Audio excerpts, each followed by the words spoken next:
You're tuning into Black and White Sports on YouTube. The no-holds-barred truth on sports. The main event starts now. All right, Black and White Sports supporters, let's talk about what can only be described as a tragic event up in, well, this actually happened just south of the Wyoming border in Colorado, involving the University of Wyoming's swim team, because 3 members of that swim team were killed in a vehicle. Wow, it's just awful. 18, 19, and 21 years old, and there were 2 injured in the same crash. By the way, here are some pictures right here. There's the vehicle off the road. By way of TMZ, that's what the vehicle looks like. Absolutely horrid. I mean, that is horrid.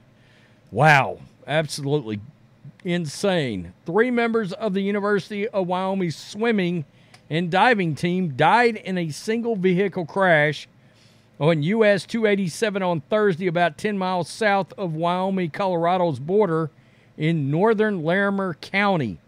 2 other members of the swim team were injured in the crash, according to a Thursday news release from the University of Wyoming. We are heartsick at the news of this terrible tragedy for our university, our state, our student athletic community, and most importantly, the family and friends of these young people. University of Wyoming President Eric Seidel stated in the university's Thursday release, quote, "Words are insufficient to express our sadness." Now, this is the same university that Josh Allen came out of, the quarterback for the Buffalo Bills. The University of Wyoming on Friday morning identified the students who died as Charlie Clark, 19, a sophomore psychology major from Las Vegas, who was on the men's team; Carson Muir, 18, a freshman animal and veterinary science major from Birmingham, Alabama, who was on the women's team; and Luke Slabber, 21, a junior studying construction management from Cape Town, South Africa, who was on the men's team. Let's take a look. This is their picture right here. God, what an awful event. Here they are right there. Charlie, Carson, Luke. Keep their families, friends, and teammates in your hearts. Wow. Colorado State Patrol troopers, emergency medical services responded to the crash at 2:44 p.m. on Thursday near Red Mountain Road on US 287 between Livermore and Virginia Dale, said Master Trooper Gary Cutler. The car carrying the 5 University of Wyoming students, a Toyota RAV4, was traveling southbound when a vehicle ahead slowed, possibly to turn left onto Red Mountain Road, according to Friday's news release from the Colorado State Patrol. The driver of the RAV4 then swerved left, drove off the left shoulder, and rolled multiple times, throwing 2 students from the vehicle, according to the agency. 5 students were in the vehicle. 3 died at the scene. Quote, "My thoughts and prayers are with our swimming and diving student athletes, coaches, families, and friends," University of Wyoming's athletic director Tom Berman stated in the university's news release. "It is difficult to lose members of our University of Wyoming family. We mourn the loss of these student athletes. We have counseling services available to student athletes and coaches." The other 2 students, 20 and a 21-year-old man, were taken to hospitals with injuries that were not life-threatening and later released, according to the Friday update from the State Patrol. One of the students who survived the crash was the driver.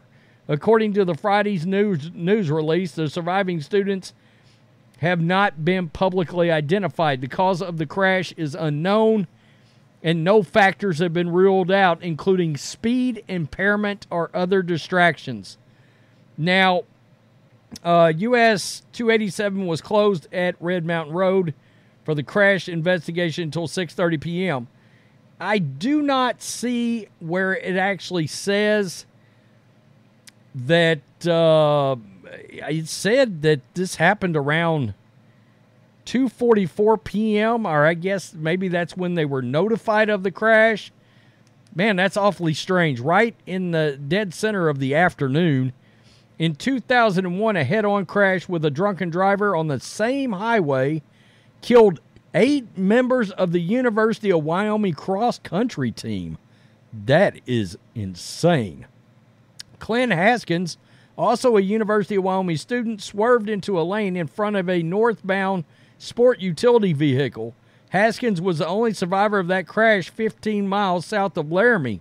He pleaded guilty to aggravated vehicular homicide and was paroled after 9.5 years in prison. In 2021, 3 University of Wyoming students were killed when their car slid on an icy pavement and was struck by an oncoming vehicle near the scene of Thursday's crash. Wow, that is absolutely crazy. The same 30-mile stretch has had 570 crashes and 15 fatal wrecks in the last 5 years. That's nuts. We have a place here in East Texas, a particular road called Highway 31, but we call it Bloody 31 because we've seen a lot of loss of life over the years in what is only about a 20-mile stretch of highway. But it's gotten a little safer over the last, say, 3 or 4 years because they actually made it into an alternating 3-lane highway so people could pass and added a shoulder. But at one time, it was just 2 lanes, no shoulders, and there were all kinds of crashes. That's absolutely insane that these people lost their lives like that. Members of the swim team, 2 from the men, 1 from the women's team. It's extremely tragic. It seems like every now and again you see something like this coming out of one of the campuses of the major universities involving somebody involved with sports. But as you can expect, our thoughts and prayers are with the families of these victims. That car looked absolutely chewed up.